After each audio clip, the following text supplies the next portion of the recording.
This is Merchandise Mart. Transfer to Brown Line trains at Merchandise Mart. Cheers. Cheers, homie. Doors closing. Sorry, I'm just chugging that. It's breakfast wine, bro. So, welcome to the Wisendale Weekly Wrap Up. A few different housekeeping things, really quick for the company, wrapping up 2019. In 2020, we're looking to not hire, but just get some more teammates on the crew. So if anybody listening or watching, reach out. Everything from video to graphics to social media. And then also at the same token, we're looking for sponsorships for 2020. And take that moment to thank Buckley Redner for letting us into Scandinavian Spaces. Thank you. It's beautiful. And I'm extremely excited about today because I have with me today Max Eichberg. Nice. So Max, you are the kind of you're a puzzle piece to this Wisendale bigger scene for the podcast. So as you know, in the architecture and design community, kind of how we met was the wine and cheese coming in. So it was funny because the architecture firm that we were at, people this guy knows his shit. Like, you guys need to talk to him. It takes a while for people to warm up usually. Yeah, exactly. Yeah. But tell us a little bit about yourself. Word. So again, my name's Max. I've been in the wine industry now for 8-9 years, I'd say, pretty strong. Started off in restaurants, moved my way up to wine director out on the East Coast. Nice. Then did a stint in a winery out in Washington, came back to Chicago, did some sales, distribution, then just came back from a stint in Oregon. I was in the Willamette Valley, making Pinot Noir, some Chardonnay, Pinot Gris, and farming as well. Nice, man. Yeah, nice. Great.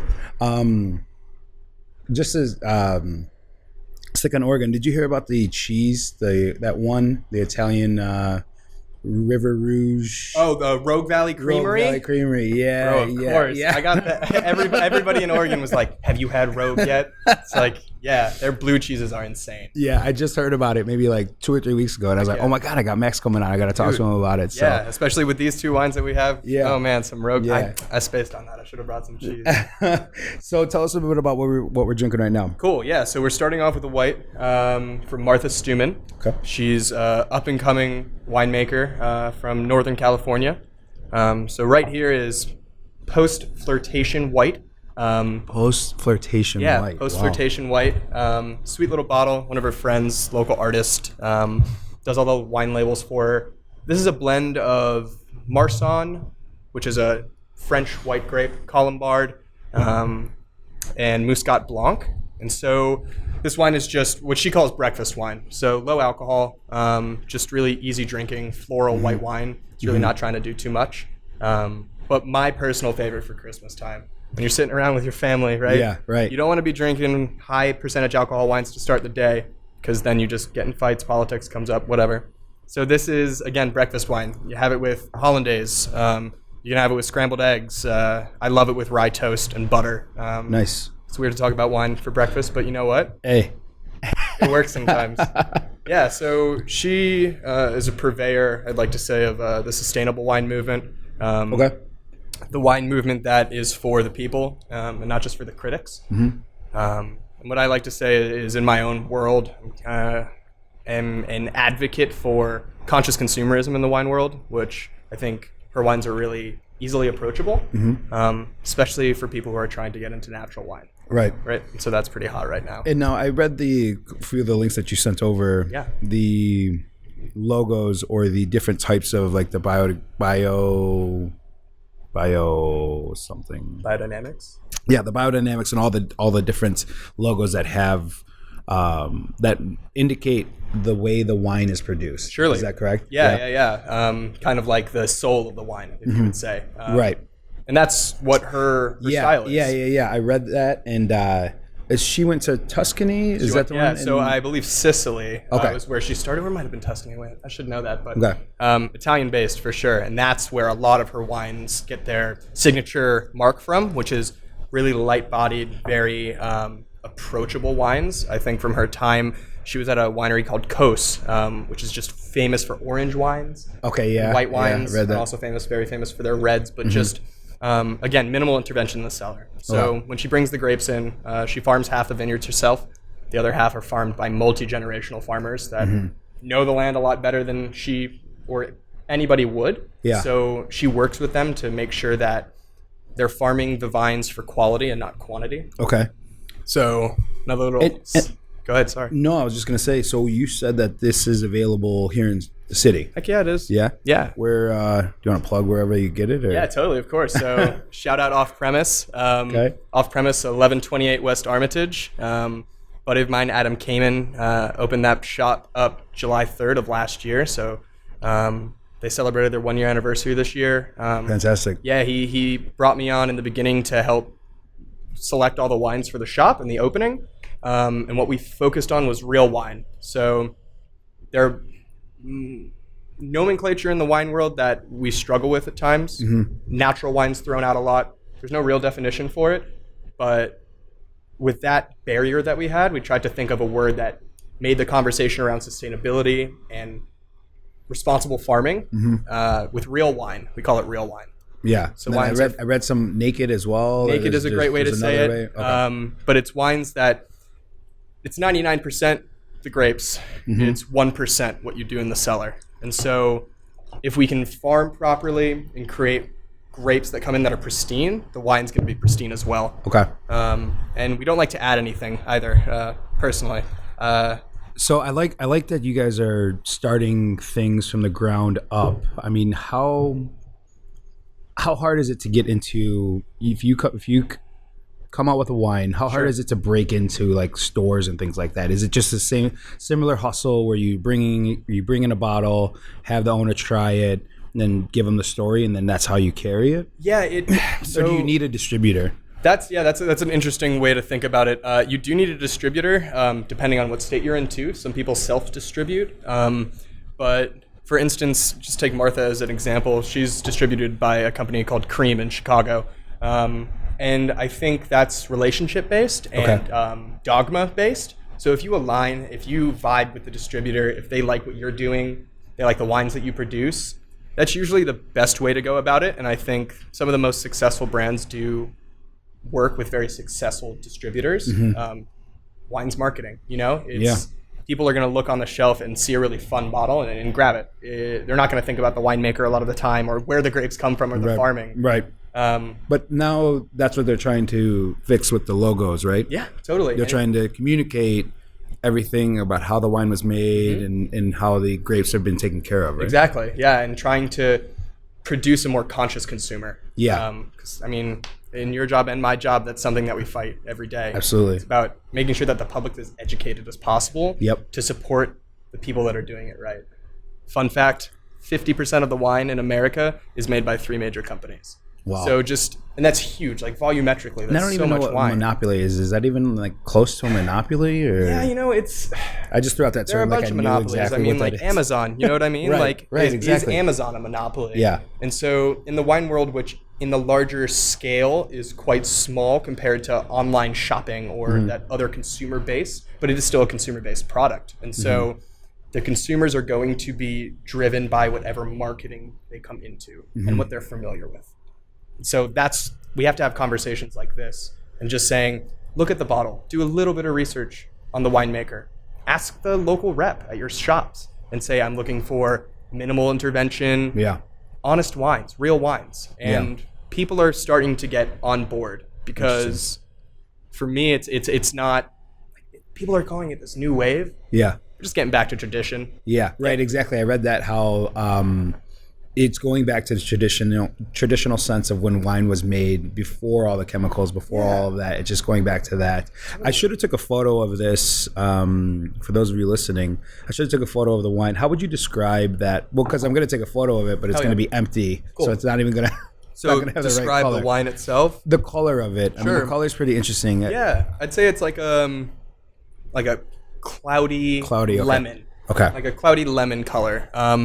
The cloudiness is because Martha doesn't fine or filter her wines, and so they're going to be natural deposits from the fermentation process, so natural yeast buildup and all that. And some people choose to filter, like the red wine that we have, that is filtered. So there isn't going to be that residual sediment, but some people are turned off by that too. You know what I mean? You see gunks in your glass, you're like, whoa, what is that? Right.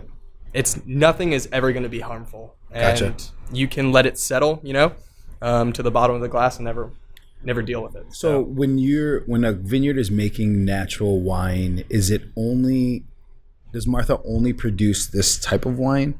Because the reason I'm asking that is because for my thinking, if a vineyard is producing a certain type of grape, then they can't vary from that grape. Sure. Traditionally, but I'm sure if you have acres and acres on a mountain, like you get different climates and things like that. Totally. So does that limit does natural winemaking limit the variety of wine you can make? Absolutely not. Okay. And so that's an awesome question, because I think not all, but some consumers have that idea. If you make natural wine, you're actually not getting as much as you can get out of it. Yeah, exactly. Right? So you're not Thank adding you for translating that. No, you're good, but you're not adding tannin, which is the thing that dries your mouth, or you're not acidulating, aka adding acid to wines to just make that acid a little bit crisper.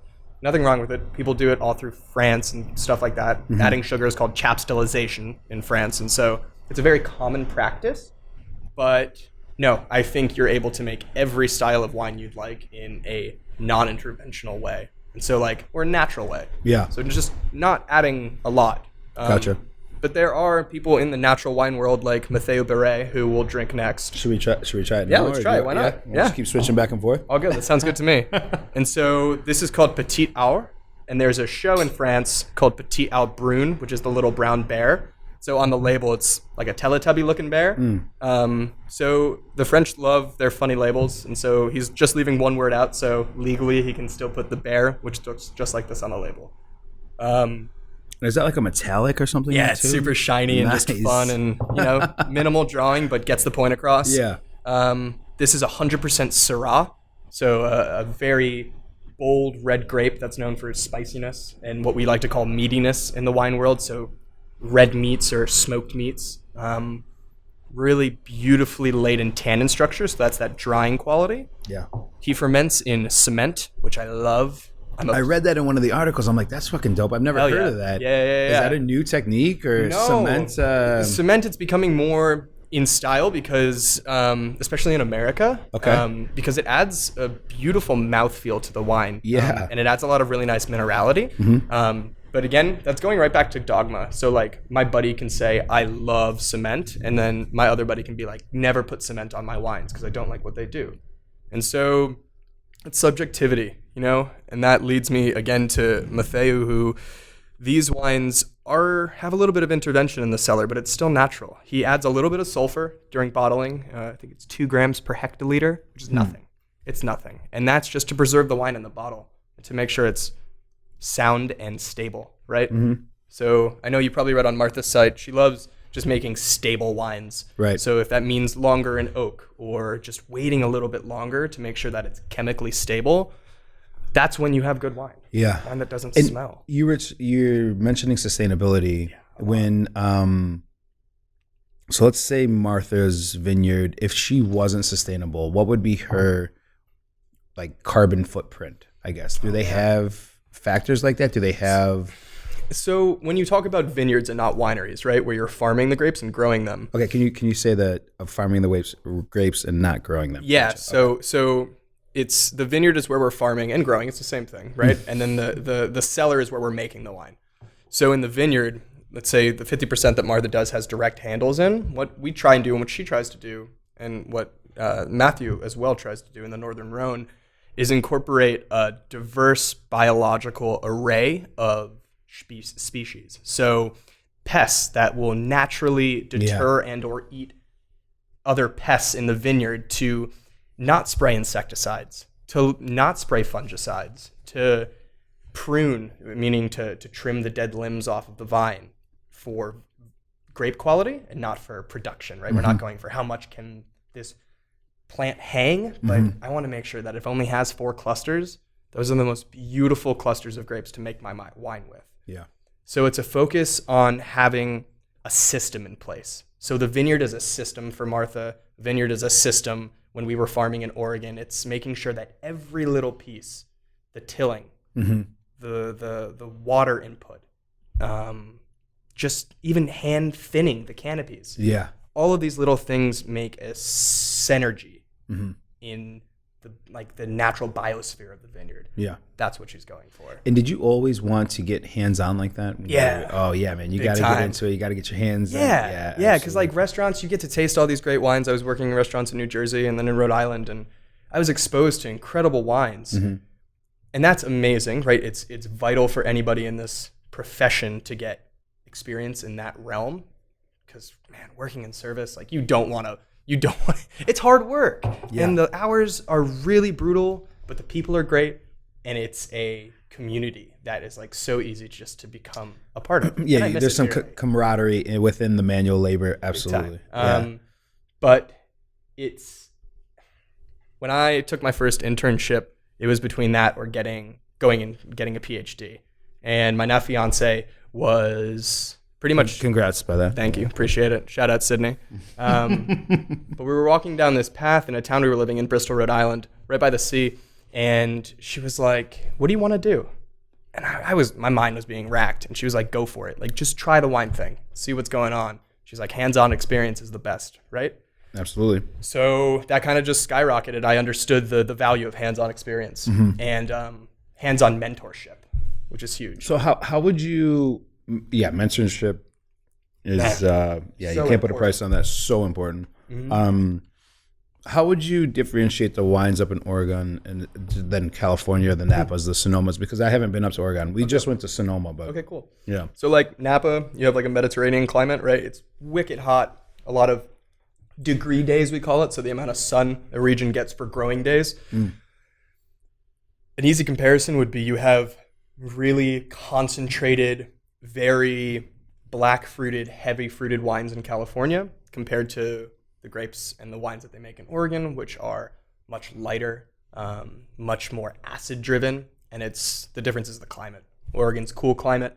And then California, you do have some cool climate, but specifically Napa and Sonoma, that's a really warm to hot climate. And so you're going to just develop more, right? Well, with those fires, talk about climate change and sustainability, global warming. I mean, it's crazy. Yeah, it's insane. And there's so much human factor in that too. It's amazing it's tragic to read, but it's also amazing to read the success stories of communities like intermingling and coming together and helping each other out in these times of extreme distress. Like, I can't even imagine seeing a fire and being like, I want to leave all of my worldly possessions behind. Right. But I hope I never have to go through it. Yeah. You know? But the communities I see on Instagram, social media, all that, they're all coming together, right? They're like, I need to save my wine. I need to save my winery. And it's cool to see that. So I feel like the natural wine, I read it was a revolution, or what, oh, yeah, what do man. you guys, it's right? It's more of a revolution. Yeah, it's a revolution. It's definitely making things more approachable. Yeah. And not only in the wine maker themselves, but I just feel like the wine industry. But I guess my question is, do you think that, I guess, downgrades or downplays like the Psalms that were before? Does that downplay that? Because I feel like that's what the old guard, as we were talking, I feel like that's what the old guard is also really saying, but not saying that they're scared of, is that, it kind of they're threatened, exactly. Oh, yeah. That it's downplaying all the shit that they've been doing before, So I don't know. What are your thoughts on that? I think it embraces the old school way, and it embraces that old hat, but just cutting out the bullshit. Okay. And cutting out the stuff that just doesn't need to be there. Yeah. I think the old way of doing things in the Psalm world, let's talk about that specifically just for like a focus point, because it's hard to like take it the whole wine world in. So like from the Psalm point of view, restaurant point of view, I am outdated in this, but I have a lot of Psalm friends and wine director buddies and women all throughout Chicago. Yeah. And what I see is that it's more of a time of enlightenment. Yeah. And I think people are more open to just being like, let me try that wine. Absolutely. It may not be a classic representation of the region, but shit, man, if it tastes like Cabernet Sauvignon, and it tastes like the grape should, and you like it, drink it. Uh-huh. Like absolutely. The pretentiousness, I think, is is delving down, and there's a more open fluidity to the wine world, which is awesome. So good. Yeah. And I think it's the same classic, like, what does a winemaker look like? Well, it doesn't matter. What does a wine drinker look like? It doesn't matter. We were down in Miami a week ago, and we went to a restaurant, and there was a younger lady who came up to us. I don't want to call her a girl. A younger lady that came up to us. Our table selected the wine, and she poured it perfectly. Oh, yeah. And my girlfriend was like, did you notice how she poured? I go, yeah, I did. I did notice how she poured, because she poured everybody correctly, had all the service points down. Dope. And then when she came back to the table, I said, hey, I go, are you a somm? She's like, yes. Or I said, are you trained for wine? Sure. That's and she a great said, way yes. to say it too. And then I go, are you a somm? Because I think there's two different, huge distinction, right? Man. And she said, no, I'm a somm. I said, okay, great. I said, we realized that when you were pouring the wine because of how like technical it was. You made her fucking weak. I bet you that. It was great. Huge smile on her face. But again, we're all young. We all don't look like a typical wine drinker, I guess. But again, what is the typical wine drinker? Right, I know. Like, drinking wine is probably the most subjective thing. Yeah. In common culture, I should say. Yeah. And so, man, what do they look like? Yeah, right, exactly. It's a typical art form, right? Like, what is an artist? What does an artist look like? There are people that definitely fit the mold, like absolutely. The natural wine drinker will have, like, I don't know, a really big mustache. Rolls his own cigarettes. Yeah, rolls his own cigarettes and has like 5-panel hats and, like has that one-wheel electric thing that people are riding around on. My God. It's funny, but at the same venture, you can have someone like me, I think, who is a huge proponent of natural wine, but I'm taking on more of that like professional aspect. And, my goal one day is to be a winemaker. And so, am I going to wear the Carhartts and the big boots? Hell yeah, I am, man. I'm going to delve into that. Because even when in Oregon, like the getup and like what you get to wear in a winery is just fun gear. So yeah. I mean, that's going to rack me for the next week. Like, what does a winemaker look like? Yeah, what does? Because there's really no... I remember my friend and I went to an oyster bar, and he's all covered in tattoos, and I had a backwards hat on, and we went to a bar here, and we started talking about the oysters and the different kind of oysters they had, and we were like really breaking it down and what kind of wine you had, whatever. And the bartender just kind of gave us like some side eye. But again, it was one of those things like he wasn't used to, and this may have been 2 years ago, 3 years ago, but he wasn't used to people dressing like that, coming in and asking him and peppering him with those questions. So it is interesting. And see, that's boom, that's conscious consumerism. You know what I mean? Like you're coming in, you know what you like. Right. You at least have an idea. Like you may not be an oyster expert. If you are, I want to go get oysters with you, Definitely not. But you know what you like, right? And you can ask questions. And so that's all I want to see happen more with the wine world is people asking questions, not being like, I like XX winery from Napa. That's all I'm going to drink. Yeah.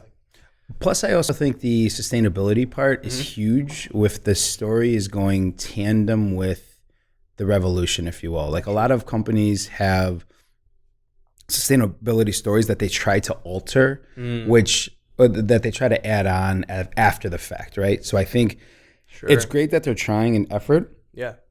But I think it's more genuine now since all of these vineyards are popping up that are trying things more natural because I'm just using this as an example. Let's say GM, General Motors, is now like, oh, we're going to go green. Okay, that's cool. Yeah.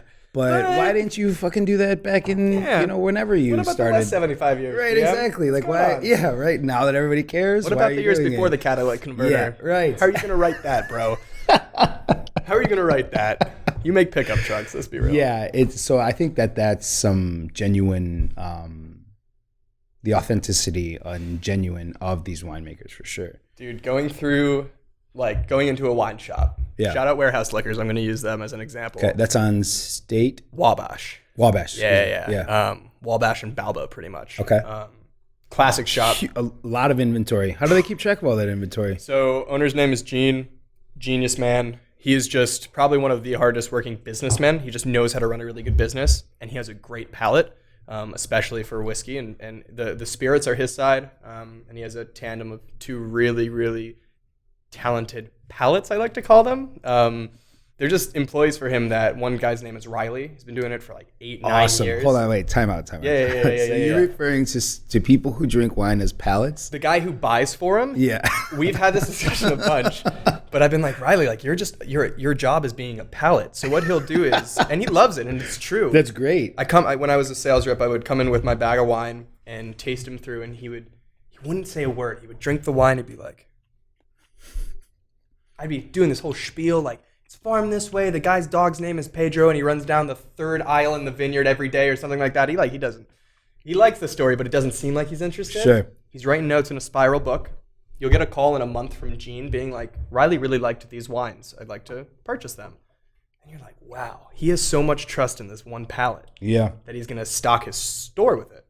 And for me, that is the antithesis of like a well-run shop and what people should like emulate when it comes to having a good wine shop. He has I agree. Everything that someone will want. I mean, he's empowering him, right? He's trusting him, and there's no bottleneck. I think every business should be ran similar to that. I agree. And like off-premise is the same way. Like it's what they do there is just, if it's good stuff and it's good juice and the guy's passionate about it and there's a spot for it, try it out. Yeah. It's awesome, man. And so you said your friends just opened up on Armitage. 1128 West Armitage. 1128. What is that at? That's Racine and Armitage. Racine and Armitage? Yeah, across from the Goddard School. Okay. Yeah. what's the inventory like there? Is it a lot? So it's not warehouse liquors. So no, like, I know. I definitely figured that. So like I'd say like between, I don't know, 45 and 60 wine selections, incredible single barrel bourbon selections, whiskey selections, scotches, 20 selections of beer. Nice. You co-signed him, and I'm going to have to go now. Dude, I mean, I put my heart and soul behind that place. Okay. Like, it was really fun getting a chance to work with Adam in the opening and kind of seeing it blossom. And right, seeing exactly. the neighborhood being like, whoa. Because, I mean, there are so many great wine stores in Chicago, right? Yeah. And so many that are doing natural, minimal, real wines. Mm-hmm. And we didn't want to step on the toes of people like Red and White, right? Because they are just such a staple in the city. Yeah. And so we went after that local Lincoln Park feel. And we're lucky that the community really latched on. So, you know, I mean, these bottles are from off-premise from tonight, and always support them. They're great. Mm-hmm. Yeah. Red and White does a great job too. They have a great design. I haven't seen off-premise, but who did he have a hand in the whole layout and design of it? The interior. For off-premise? Mm-hmm. No, that was Adam Kamen, the owner. Okay. Yeah, he has a great mind for design and for what works in restaurants. He's also a proprietor in the Delta on North Ave. It's like good. I don't know what that is. It's a Mississippi Delta inspired, just like the Delta. Fuck yeah, dude. yeah, The bro. tamale and Hell the fucking the tamales, I was like, what the fuck? Yeah, exactly. Wait. So back up. So this guy, My boys. Hell yeah, they're the best. they got a mean chicken and waffle too. Yeah, exactly. Their brunch is low key some of the most fire brunch in Chicago, and people sleep on it. it's oh man. Yeah, I'm so happy you're a fan. Yeah, you like kind of monotonely, and I'm like, wait, the Delta? Yeah, the Delta, man. Yeah, that's what's up. Okay, so he is proprietor in the Delta. In the Delta with a guy named Eldridge, so they're business partners. Gotcha. Good pineapple hospitality. Another shout out. Yeah. Man, I gotta get paid from these people. Right, I know, shout outs, fucking name, man. It's just sponsorship. We're looking for sponsors 2020, so whenever. But like, just really good. That's a great, like, good, wholesome customer experience there. Yeah. And like, as again, good food, crazy bar service. Like the employees that work there, they're day one. Like there hasn't been a lot of turnaround, at least from like the essential staff. So you go in there, you see the same faces, same food. Off premises run the same way. You'll always see Adam in there, you know, and like he'll remember faces and sit down and like, you know, taste out if we're doing tastings on Friday. Yeah. If they're doing tastings on Friday, I keep saying Right. we. Yeah, right. But yeah, man, it's that whole group. Again, those are movers and More shakers red and when you people. get a chance? Yeah, dude, of course. Always more red. Yeah, the restaurant industry. I know a few of the articles you sent were talking about how their wine bars are opening up. I don't know. Thank you. So many wine bars. Are there wine bars in Chicago like opening specifically just for wine? What do you think? Yeah. There was. I'm spacing on one. It just opened up. Oh man, totally spacing on it, unfortunately. But No problem. brand new. It's on Armitage as well. Okay. But it's Armitage in Logan Square. Interesting. So yeah, that's right. They're fully natural. Like Webster's Wine Bar, that's also in Logan Square, classic staple. That bar is focused on, I'd say, real minimal intervention wines. Is the Webster Wine Bar the same that was on Elston? I don't know. It could be on Webster because there's the one by the movie theater, right? Yeah, exactly. Okay, gotcha. Yeah, the one, So it's on Elston and Webster. Yeah, it's across from like Billy Sunday and Lula and all that. Yeah. And so Charles is a wine buyer there, and he runs a great list. And that's a really intimate place. Like, it's great for date nights and stuff like that, but it's a very welcoming, warm environment. Very easy to read descriptions. Doesn't make you feel like an idiot. And it's real honest wine. Yeah. Like, he knows the stories of all those flipping bottles, man. It's crazy. That is crazy. It's great. Also, I want to pick your brain about the whole sulfite thing that's going on as well. Of course. What are your thoughts on that? I mean, I guess like hot takes coming. Yeah, hot takes coming for sure. Yeah, seriously. That's okay. We have only 1 million listeners. You know, it's not crazy. All right, I'll only knock off 98 million. No, 98,000. Never mind. Whatever. Okay, so sulfur. So break it all the way down in the beginning. It was totally. So sulfur is an antioxidant, so it stops oxidation from happening. We'll start there. It's really important not to have oxidation happening in wines. Produces off flavors and off aromas if you can't control it. Yes. So, people use sulfur to control biological growth in wines. It's a great way to say it. And it helps stabilize wines. So, I think the whole sulfur freak out, the whole panic, was produced by media, was produced by people being told that the reason that they get headaches from red wine is because of the sulfites in it. And it's like, okay. You take a wine. Martha's wine is one of the reasons I brought it is because of the whole sulfur. There's 0 grams of free sulfur in this. So chemically, there's no sulfur floating around, right? A little bit added though. A little bit binded in there. It's binded. It's not free. And so that's naturally occurring sulfur. Any wine that you make will have naturally occurring sulfur in it. So the thing that people are allergic to, that they claim to be sulfur, is probably histamines. So it's probably just allergen irritants that are from extremely invasive processes in winemaking that produce really harsh wines. So like if I gave you a wine that's produced on the scale of 500,000 cases a year, and so each case of wine has 12 bottles in it. I'm not going to do that math right now. So it was a lot. There's a lot.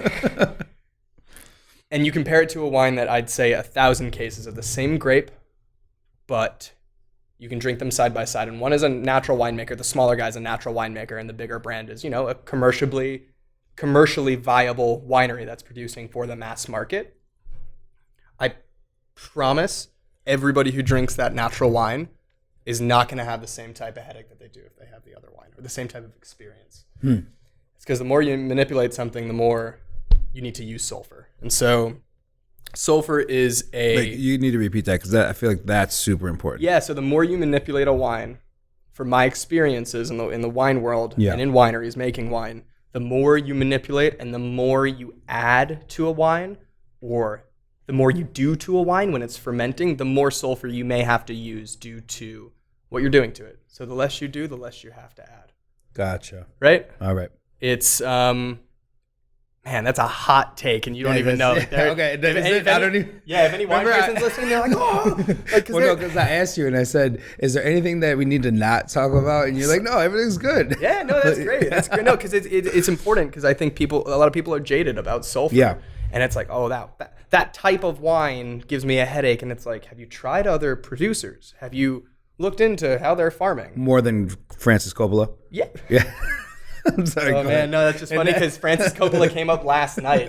They're like, oh, like I love, you know what? But it's a huge winery. Oh, of course. And some of their wines are okay. Yeah, some of their wines, dude, but they're varietally correct. Like put that in a blind tasting with a bunch of sommeliers, and they'll call it, hopefully, if it's a Cabernet, but he makes that's Napa Cab.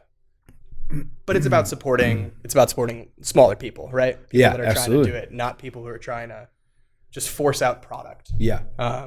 But yeah, at the end of the day, like minimal intervention wines, natural wines, real wines, you're going to be able to like step away from that sulfur conversation. Gotcha. Because they're not adding it on purpose. They're adding it. If they add it, they add a minimal amount, and it's for a very specific, probably very scientifically sound reason. Interesting. X is happening. I need to add a little bit of sulfur just to make sure that wine, I can sell it. They need to make a living. Matthew adds sulfur, but he's a natural wine. And it's because this wine can get kind of freaking funky if you don't add sulfur to it. So talk about the funkiness of wines. Yeah. I got a friend that refers to it as stinky. Stinky. He loves stinky. I don't know if this is the same term as funky, but he loves stinky wines. Interchangeable. Yeah, when we go out to drink, he says, give me the stinkiest wine you got. Heck yeah. So I think I love stinky wines too, but the technical word for me would be reductive wines, reduction. So the making wine in an anaerobic environment, like no oxygen is involved. And so what that means is just when you're manipulating the wine, when you're fermenting it, when you're working with it during fermentation, you're trying to limit the amount of oxygen. So what that does is just create some more sulfur. It's stinky. It's farty. It's like Old Faithful. I opened up this bottle before I got here, the Petite Hour from Mathieu Barret, Syrah. You pop that cork and I'm not joking, it smelled like farts. Nice. And that's reduction. That's stinky. But now it smells, you still have some of that earthy, smoky character, tobacco-laden character. Some people say Slim Jim with this wine. We're smelling the wines right now for those of you listening. Not just smelled it. So it's peppery, but that's reductive quality in wine, and it's also Syrah. But yeah, stinkiness is reduction, and I love reductive wines. They're made to age. They're not made to drink. So then how do people get mouse in their wine? Oh, so mouse actually, we have no true chemical reason for mouse. There are a lot of speculative research has happened in terms of like what makes mouse. So mouse, for people who don't know, it's like an animal characteristic in wines. Is that a new term? No, so mouse is really classic in lambics, the open top fruit beers from Belgium. So like mousiness is that flavor on the back end of the palate that it's tough to explain mouse because there's no real, for me, there's not a great way to convey it, but yeah, it's just animalistic. It's wet fur. And for the record, we're saying that that's good or bad. Oh man, hot take number 2. Some people, so like in the natural world, some people look for mouse in wines. Okay. And they don't consider it a flaw. I consider it a flaw in a wine. It's totally avoidable.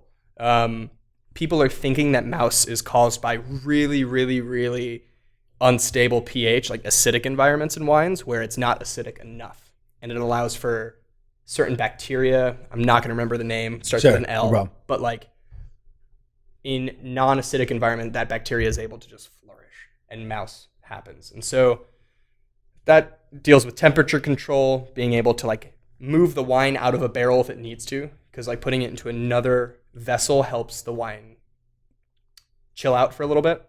But yeah, mouse in wines for me is not a good thing. Mouse in wines is totally avoidable in the winemaking process, and it's a flaw.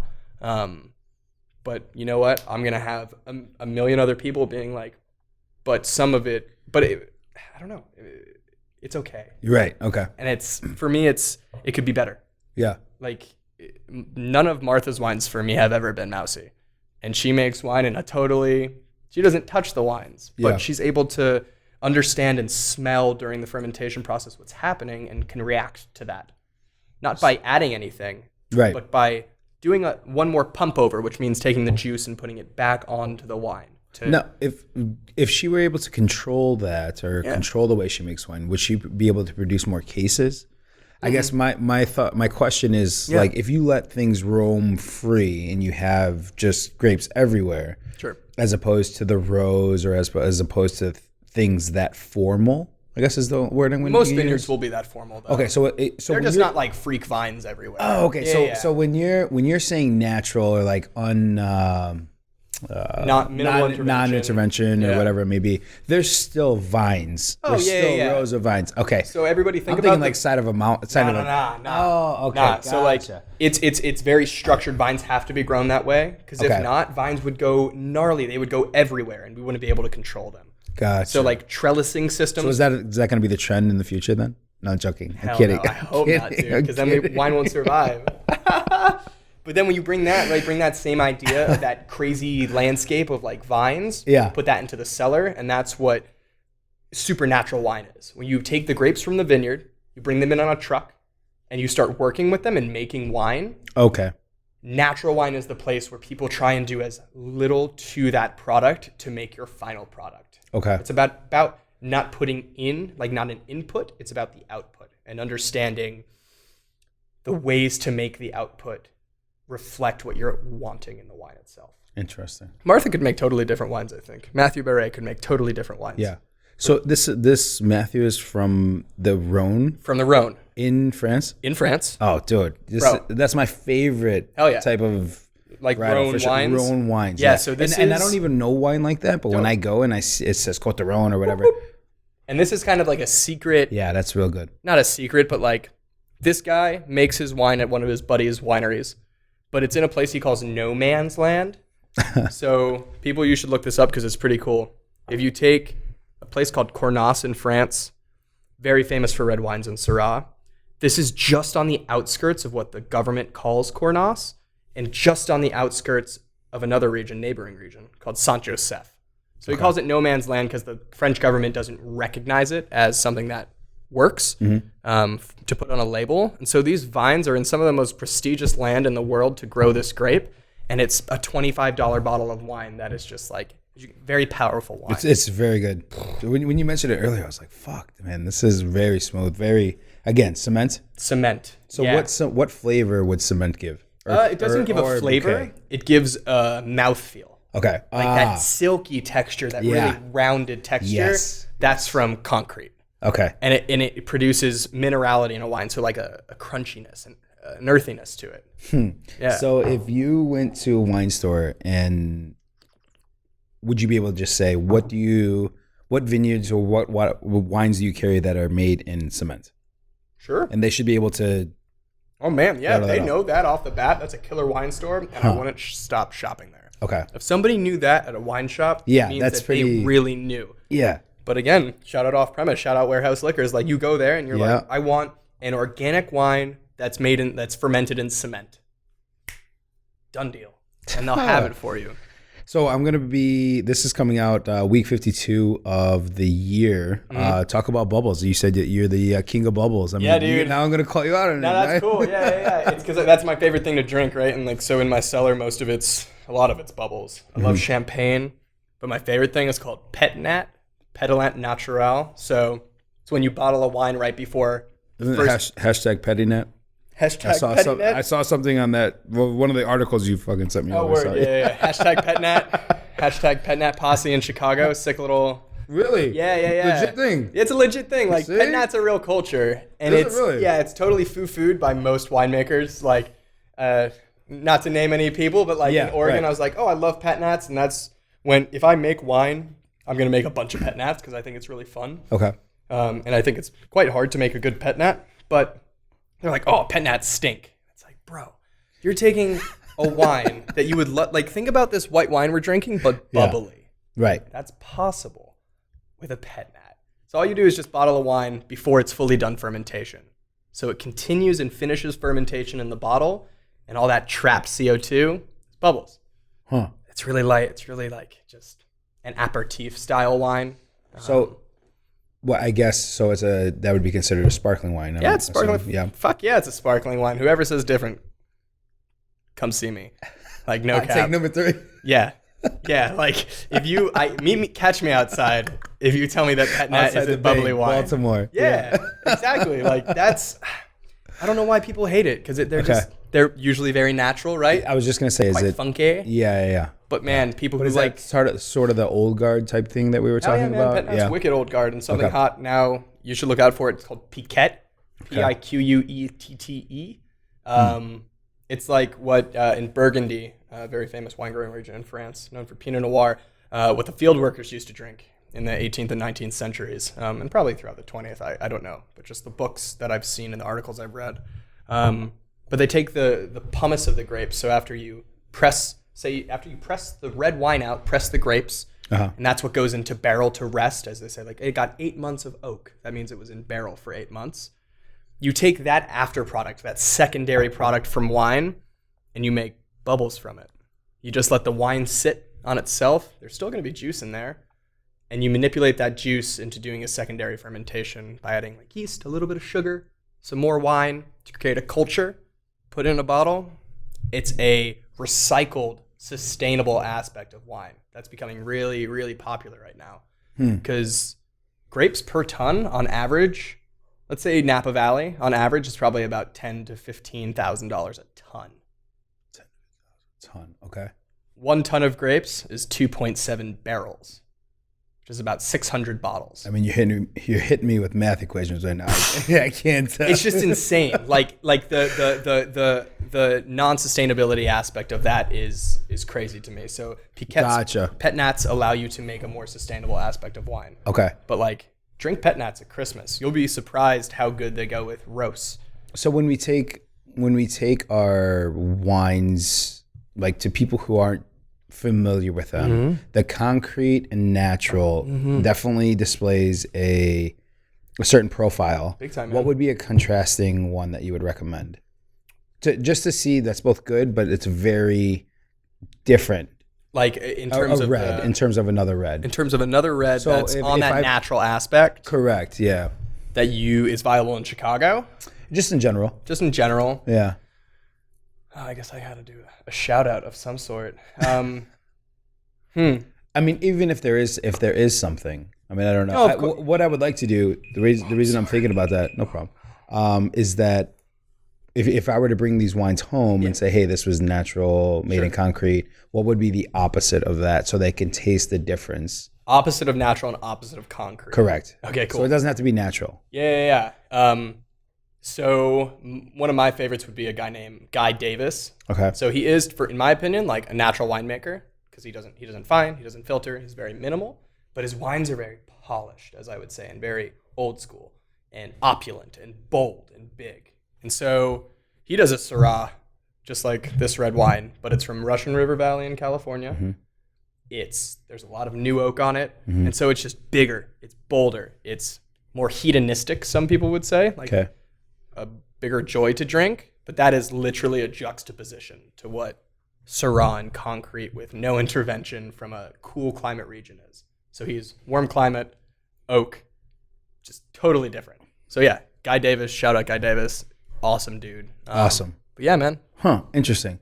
So back on the champagne, the actual champagne from Champagne from France. So there's two, from my understanding, and correct me, there's a toast and there's a toast taste and there's also a citrus taste. Oh, big time, yeah. Is that the two main differentiators between champagne? That's a great way to say it. Yeah, so like the brioche toastiness of it. Yeah. Croissant, some people say. That's huge in champagne. It's because you have to age it for a specific amount of time by the government. So when you age wine the way champagne does, you create a lot of that really nice brioche, toasty, very buttery flavors, right? Okay. But at the same venture, you're also making champagne with white wines like Chardonnay. And that brings out a lot of that citrus, that lemon peel. A lot of people say lemon meringue. And so, yeah, I mean, not any champagne, but most viable commercial champagnes like Veuve Clicquot, for instance. You're going to get that toast. You're going to get that lemon. That's classic champagne house. That's hard to avoid with champagne. You have to buy really old champagne to get away from those citrus notes and get more into like the creme brulee type of, I don't know, people say they're baller characteristics in champagne. Like, because you got to age a wine for... Yeah. So is that Ace of Spades territory, or like, what does it matter? Does the label matter how, I guess... With champagne? Yeah, with champagne, like, does it matter how long or how expensive? Because Ace of Spades is going to be more expensive than your Veuve Clicquot, right? Yeah, but I mean, because Ace of Spades has what behind it? Like Jay-Z? Is that the one you're talking about, Ace of Spades? No. Not that crazy one. No, not that crazy one. Word. Or like even King Louis. I thought Louis had... Those wines, so like price point's really hard with champagne. Yeah. They're designer brands in champagne, like Bollinger and Veuve Clicquot and Moet and all that kind of stuff. They're not bad champagnes. They're classic styles, right? Right. But you're paying a conglomerate. You're paying a monopoly, as we said at the beginning, right? Yeah. And so if I can give someone a tip on like what to buy and to get the right price point to quality adjustment, go into any wine store and ask for grower champagne. Okay. Grower champagnes are people in Champagne that have very small plots of land that farm and make the wine all in one space. And Interesting. It's their land, it's their grapes, it's their farming, and it's their winemaking. Mm-hmm. And that money goes directly to the farmer and the vigneron, as they're called in France. Mm-hmm. And so if you can this holiday season, avoid big box name champagnes and ask no matter where you go, even like Binny's is great for champagne. Binny's is an awesome, awesome selection. But go in and ask, I want to see your grower champagne list. You may pay $10 to $15 more, which has a sticker shock value. Like you'd rather pay $45 for Veuve than $65 for, the grower champagne. The grower champagne. Yeah. But man, that grower champagne is going to be eye-opening.